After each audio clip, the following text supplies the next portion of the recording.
हाथों से उठाए थे। खेमा के करीब मेरा हुसैन लाया था। नाना ने हुसैन को शरीयत का पाठ पढ़ाया था। मेरे हुसैन ने ऐसा सब्र किया, सब कुछ लुटा दिया। जो नाना से वादा करके आया, मेरे हुसैन ने करबला के मैदान में वो वादा निभाया। और जानते हो हुसैन कितनी शान वाले हैं यार, कितनी शान वाले आका हुसैन। सिर्फ आका हुसैन ने अपनी कुर्बानी नहीं पेश की, आका हसन के भी शहजादों की कुर्बानी पेश हुई। एक नहीं बल्कि 4 बेटे आका हसन के करबला के मैदान में शहीद हुए। सिर्फ हुसैन ने अपने बेटों को नहीं कुर्बान किया, आका हसन ने भी कुर्बान किया। और जानते हो इन दोनों भाइयों में मोहब्बत कितनी प्यारी थी। इन दोनों भाइयों की मोहब्बत बड़ी निराली थी। एक दिन मेरे सरकार हजरत अली शेर खुदा गजबात के लिए निकले। जिसे गजबे के लिए निकले ना, इमाम हसन और हुसैन दोनों का बचपन आ गया। दोनों घर के अंदर थे। अल्लाह अकबर। जैसे दोनों दरवाजे पर करीब आए ना, इधर बाबा अली भी गए, नाना मुस्तफा भी गए। दोनों शहजादे दरवाजे के करीब आए। आका हुसैन दरवाजे से बाहर चले गए। 55 की उम्र थी। आका हुसैन जिस दरवाजे के बाहर गए, बाहर चलते रहे। चलते चलते आका हुसैन पर एक यहूदी की नजर पड़ गई, जिसका नाम स्वाले था। जिस स्वाले यहूदी ने आका हुसैन को देखा। देखने के बाद पकड़ लिया और पकड़ने के बाद अपने करीब किया गया। अल्लाह अकबर। आका हुसैन को अपने साथ में लेकर अपने घर की तरफ कदम बढ़ाता रहा, यहाँ तक कि आका हुसैन को अपने साथ लेकर घर में दाखिल हो गया और आका हुसैन को एक कोने में छिपा दिया है। अल्लाह अकबर। इधर सैयदा फातिमा तो ज़हरा घर के अंदर है, इमाम हसन घर के अंदर है। अल्लाह अकबर। जब काफ़ी वक्त हो गया आका हुसैन नहीं आए हैं, तो सैयदा फातिमा तो ज़हरा कभी दरवाजे पर आती है, दरवाजे से पर्दे की आड़ से झांक कर देखती है, मेरा बेटा हुसैन नजर नहीं आ रहा है। अल्लाह अकबर। बचपने की उम्र है आका हुसैन की। जब असर का टाइम हुआ है, इधर सैयदा फातिमा ने असर की नमाज अदा की है। नमाज अदा करने के बाद सैयदा फातिमा कहती है, ओ बेटे इमाम हसन, जा अपने भाई हुसैन को तलाश कर, काफी वक्त हो गया है, हुसैन नहीं नजर आ रहे हैं। अल्लाह अकबर। आका हसन माँ से इजाजत लेकर घर के बाहर निकले गए, आका हुसैन को तलाश रहे गए। काफी वक्त हो गया आका हुसैन को तलाशते तलाशते जब हुसैन नजर नहीं आए हैं, जंगल की तरफ से एक हिरनी नजर आई है। आका हसन जलाल में आए हैं और आकर कहते हैं, ओ हिरनी ये बता, क्या तूने मेरे भाई हुसैन को देखा है? तो हिरनी ने कहा था, हाँ हसन, तू हुसैन की बातें कर रहा है। हुसैन रास्ते में थे, एक यहूदी की नजर पड़ी, उसने हुसैन को उठाकर अपने घर लेकर चला गया और हुसैन को घर के कोने में छिपा दिया। आका हसन ने इतना सुना है, आका हसन कहते हैं, ओ हिरनी ये बता, मेरा भाई किधर गया है? मेरे भाई को यहूदी किधर लेकर गया है? अब हिरनी आगे आगे चल रही है, आका हसन पीछे पीछे चल रहे हैं। यहाँ तक कि हिरनी एक दरवाजे पर रुक जाती है। हिरनी ने कहा था, हसन सुनो, तुम्हारा भाई इसी घर के अंदर मौजूद है और घर के कोने में छिपा कर रखा गया है। अल्लाह अकबर। आका हसन ने इतना सुना है, दरवाजे पर दस्तक दी है, सवाले यहूदी बाहर आया है और आकर कहता है, ओ बेटे जरा ये बता, मेरी दहलीज पर कैसे आना हुआ है?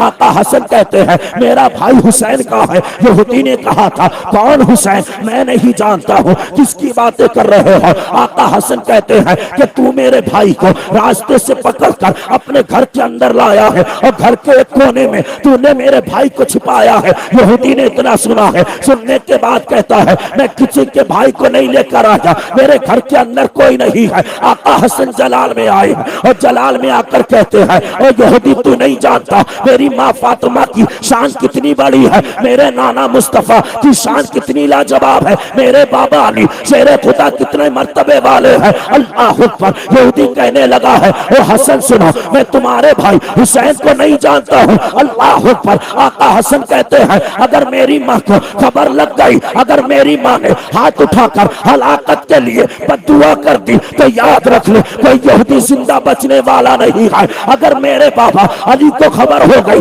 और मेरे बाबा ने अगर अपनी जुल्फिकार हैदरी को लहरा दिया तो कोई यहूदी जिंदा नहीं बचेगा। अगर नाना मुस्तफा को पता चल गया और नाना मुस्तफा ने अगर बद्दुआ के लिए हाथ उठा दिए तो याद रख ले तेरे कुंबे में कोई जिंदा नहीं बचेगा। यहूदी ने इतना सुना है, घर के अंदर दौड़ा है और दौड़ने के बाद जहां पर उसने हुसैन को छुपा कर रखा था लेकर आया है और आने के बाद आका हसन के सामने हुसैन को पेश किया है। दोनों भाइयों ने एक दूसरे को देखा है, गले लगाया है। आका हसन कहते हैं हुसैन के तुझे नहीं खबर माँ फातिमा कितनी परेशान हो रही थी, तू माँ को बगैर बताए घर से चला गया है। इतना कहना था आका हसन और आका हुसैन चलने लगे हैं। यहूदी ने दामन को पकड़ा है और पकड़ कर कहा था ओ हसन सुना, अब ऐसे मत जाना जो तुम्हारे नाना मुस्तफा कलमा पढ़ाते हैं, वही कलमा पढ़ा दो और मुझे अपने नाना मुस्तफा का दीवाना बना दो और अपने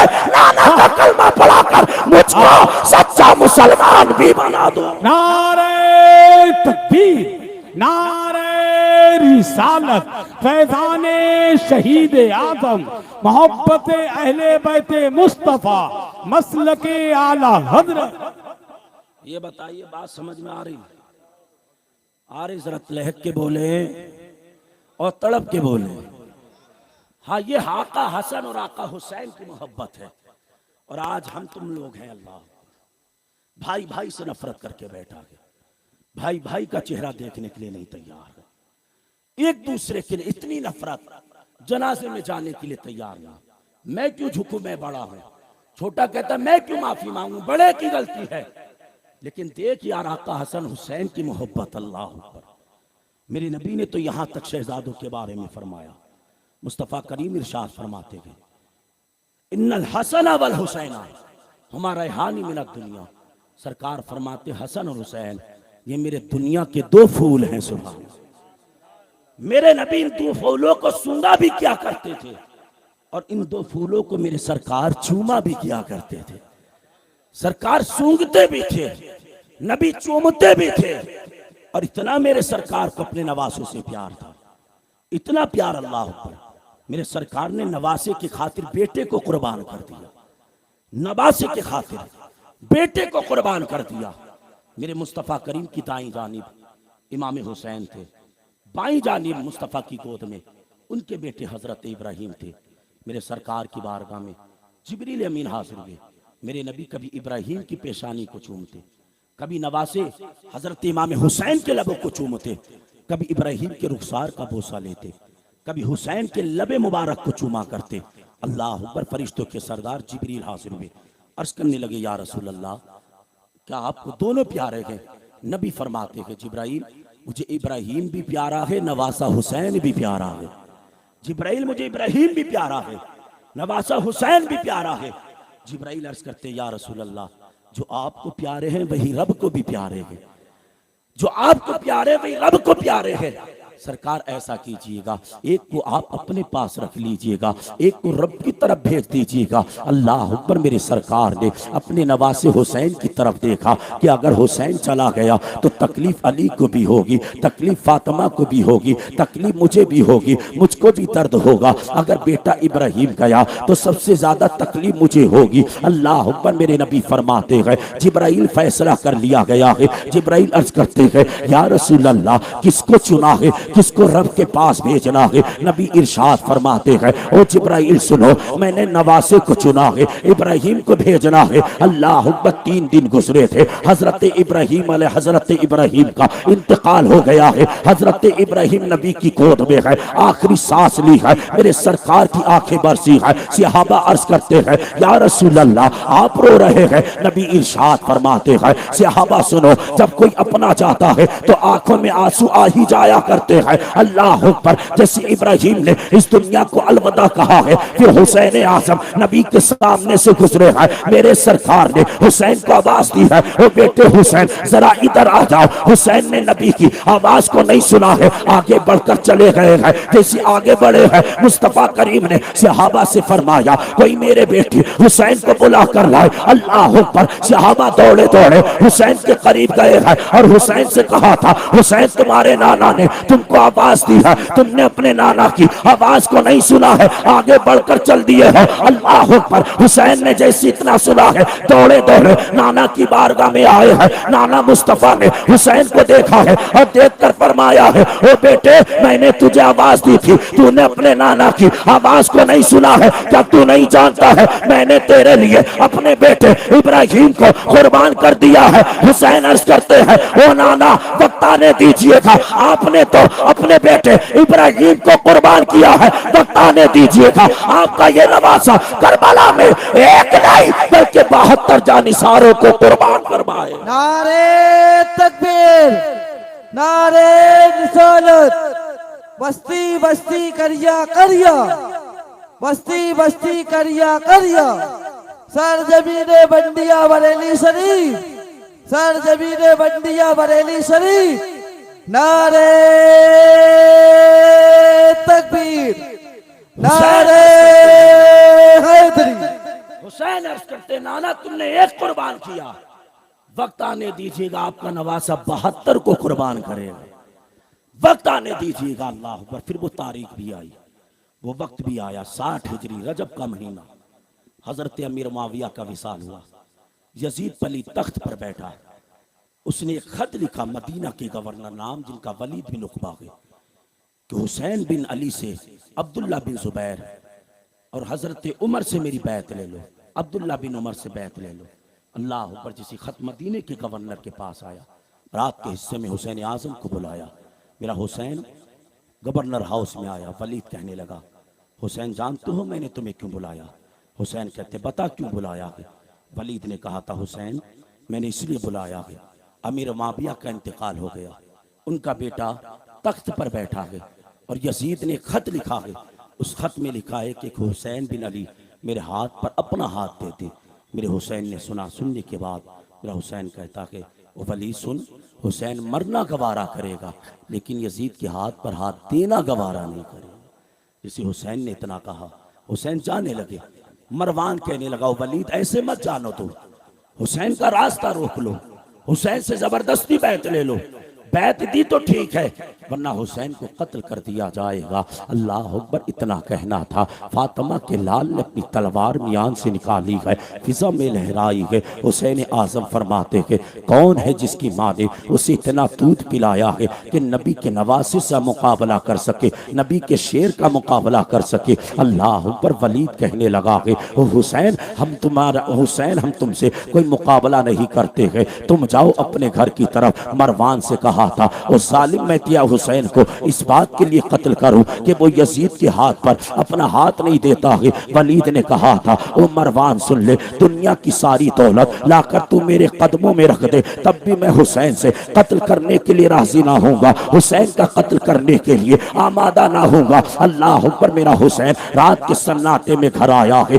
मेरे हुसैन ने भाई अब्बास से कहा है ओ भाई अब्बास अब वक्त आ गया है जो नाना से वादा किया है, अब नाना का मदीना छोड़कर करबला की तरफ जाना है। अल्लाह पर। हुसैन आजम फरमाते हैं यजीद ने खत लिखा है कोई हुसैन का हाथ चाहता है, वो भाई अब्बास सुनो हुसैन ने इनकार कर दिया है। अल्लाह पर। तारीख बताती है मेरे हुसैन ने कहा था ओ भाई अब्बास लश्कर तैयार करो, रात के हिस्से में नाना के मदीना से निकलना है, मक्का की तरफ जाना है। अल्लाह पर। मेरा हुसैन चंद लोगों के साथ अपने नाना मुस्तफा की तुरबत पर गया है, नाना के रोज़े अनवर पर गया है और जाने के बाद मेरे हुसैन की आंखें बरसने लगी है। हुसैन ने रोकर कहा था वो नाना आपका नवासा आपके मुबारक शहर को छोड़कर जा रहा है। नाना ये वही मदीना है कि जिस मदीना में आप हुसैन को अपने कांधों पर बिठाया करते थे। नाना ये वही मदीना है कि जिस मदीने में आपने हुसैन के बारे में फरमाया था कि हसन हुसैन जन्नती जवानों के सरदार है।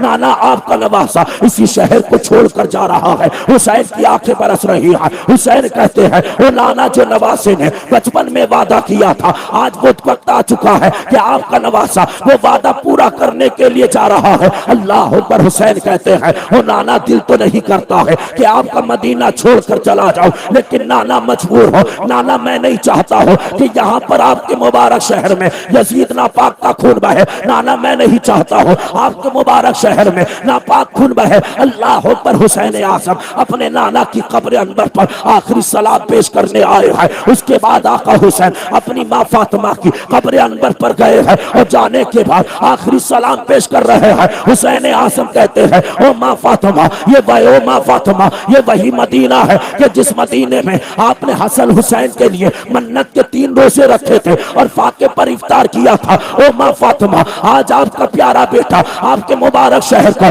छोड़कर जा रहा है। उसके बाद मेरा हुसैन अपने भाई हसन की कब्र अनवर पर आता है और कहता भाई हसन, ये वही मदीना है कि जहां पर हम लोग साथ में नाना मुस्तफा की बारगाह में जाते थे, हम लोग साथ में नाना मुस्तफा से मिला करते थे। ओ भाई हसन, ये वही मदीना है कि जहां पर हुसैन का बचपना भी गुजरा है, हुसैन की जवानी भी गुजरी है। अल्लाह अकबर। मेरा हुसैन आंखें बरस रही है और भाई हसन की कब्र अनवर पर खड़े होकर अर्ज कर रहा है ओ भाई हसन सुनो, ये वही मदीना है कि जिस मदीने के ताल्लुक से नाना मुस्तफा ने फरमाया है कि अल्लाह ने मदीने की मिट्टी में शिफा रखी है, मदीने की हवा में शिफा रखी है। आला हजरत की नजर इस पर पड़ती है। बरेली का शहंशाह पुकार कर कहता है इलाही दिखा दे मदीना वो कैसी बस्ती है जहां पर रातों दिन मौला तेरी रहमत बरसती। नारे तकबीर, नारे रिसालत, पत्ती पत्ती फूल फूल, पत्ती पत्ती फूल फूल, मक्के की आमद, मक्के की आमद, नारे तकबीर। अपने भाई की कब्र पर आखिरी सलाम पेश करके चला। इधर हजरत अब्बास ने लश्कर तैयार कर लिया, छोटा सा काफिला तैयार हुआ। मेरा हुसैन रात के सन्नाटे में मदीने से निकला, एक कदम आगे बढ़ाता है, पलट कर नाना मुस्तफा के रोजे अनवर पर निगाह डालता है। अल्लाह अकबर। हुसैन कि जिसका सब कुछ मदीने में था, आज हुसैन अपना मदीना छोड़कर जा रहा है। अल्लाह अकबर। मेरा हुसैन मक्का की सरजमी पर पहुंचा, यजीदियों के खत आना शुरू हुए, एक नहीं बल्कि 150 खतूत आए। मेरे हुसैन ने मुस्लिम बिन अकील को रवाना किया। मुस्लिम बिन अकील के साथ उनके 2 बेटे मोहम्मद और इब्राहिम अल्लाह अकबर कूफा की जानिब रवाना हुए। जैसे कूफा के हालात को साजगार देखा ना, तो मुस्लिम बिन अकील ने एक खत लिखा, हुसैन आप कूफा आ जाओ। कूफा वालों ने जो वादा किया अपने वादे पर कायम है। एक ही हफ्ते में 12,000 कूफियों ने मुस्लिम बिन अकील के हाथ पर इमाम हुसैन के नाम की बैत कर ली। अल्लाह अकबर। चंद ही दिन गुजरे थे, अब्दुल्ला बिन जियाद जो कि अल्लाह अकबर बसरा का गवर्नर था, यजीद को खबर दी गई। वहां से बसरा की गवर्नरी को छोड़कर अल्लाह अकबर कूफा की सरजमी पर आया और कूफा का गवर्नर के जिसका नाम नोमान बिन बशीर था, जो सहाबी रसूल थे, उन्हें माजूल कर दिया गया। अब्दुल्ला इब्न जियाद को अल्लाह अकबर कूफा का गवर्नर बना दिया गया। जैसे कूफा का गवर्नर इब्न जियाद बनने के बाद उसने ऐलान किया कि जो भी यजीद के खिलाफ जाएगा उसके सर को तन से जुदा कर दिया जाएगा। जो अल्लाह अकबर कूफा के बड़े बड़े लोग थे, इब्ने ज़ियाद ने सबको अपनी गिरफ्त में कर लिया। अल्लाह अकबर सबको मजबूर किया कि कोई भी अल्लाह अकबर हुसैन के भाई मुस्लिम बिन अकील का साथ नहीं देंगे, और जिसने भी यजीद के खिलाफ बगावत की ना, तब उसके सर को उसके तन से अलग कर दिया जाएगा। चंद ही दिन गुजरे थे, कूफियों ने बेवफाई की। इधर ये खत मेरे हुसैन की बारगाह में आ गया। अल्लाह अकबर। मेरा हुसैन मक्का से रवाना हुआ। रवाना होने के बाद रास्ते में जिससे मुलाकात होती, हर ने एक ने खबर दी थी, हुसैन तुम वापस चले जाओ। कूफियों ने जो वादा किया था, वादा खिलाफी करने लगे हैं। अल्लाह अकबर। मेरा हुसैन आगे बढ़ता चला गया है, यहाँ तक कि हजरत हुर आए हैं। हुर ने हुसैन का रास्ता रोका है। रोकने के बाद हुसैन से कहा था, हुसैन अब ना तुम्हें आगे जाने दिया जाएगा ना पीछे जाने दिया जाएगा। अल्लाह अकबर। वो मुहर्रम की 2 तारीख थी कि मेरा हुसैन अपनी सवारी पर से उतरा है। मेरे हुसैन ने कहा था, बताओ इस जगह का नाम क्या है? लोगों ने कहा हुसैन आज़म, इसको करबला की सरजमी कहा जाता है। मेरे हुसैन ने फरमाया था, मेरा हुसैन हुसैन करबला से वाकिफ था। मेरे हुसैन ने जवाब दिया है, वो मेरे साथियों ये वही करबला है कि जहाँ पर अहले बैत का खून बहाया जाएगा, यहीं पर हमारी सवारी रुकी जाएंगी, यहीं पर हमारे खेमों को चलाया जाएगा, यहीं पर हमारा खून बहाया जाएगा। अल्लाह अकबर। 2 मुहर्रम से लेकर 10 मुहर्रम तक, यहाँ तक के 2 मुहर्रम से लेकर 10 मुहर्रम तक, 9 मुहर्रम तक यही ऐलान होता रहा, हुसैन ऐसा करो, यजीद के हाथ पर अपना हाथ दे दो। अल्लाह अकबर। यजीद के हाथ पर हाथ दोगे तब तुम्हें दौलत भी दी जाएगी, तुम्हें किसी मुल्क की गवर्नरी भी अता कर दी जाएगी। लेकिन हुसैन आजम ने हर एक को इनकार किया। मेरा हुसैन जानता था कि यजीद शराबी भी है, यजीद जानी भी है, यजीद अय्याशी भी करता है, यजीद अल्लाह अकबर लोगों के साथ बदसलूकी करता है। मेरा हुसैन यजीद के कुर्तूत से वाकिफ था। मेरे हुसैन ने फरमाया था, और सुन ले, हम गर्दन तो दे सकते हैं लेकिन हाथ यजीद के हाथ पर नहीं दे सकते हैं। जैसे अल्लाह अकबर 2 मुहर्रम से लेकर 6 मुहर्रम तक मेरे हुसैन आजम से इसी चीज का मुतालबा होता रहा, इसी चीज का सवाल होता रहा, हुसैन अपना हाथ दे दो। अल्लाह अकबर। मुर्रिखीन बयान करते हैं कि जैसी 7वीं मुहर्रम का दिन आया, अमर इब्ने साद ने नहरे फुरात पर पहरा बिठा दिया है, हुसैन के खिलाफ अल्लाह अकबर मोर्चा खोल दिया गया है।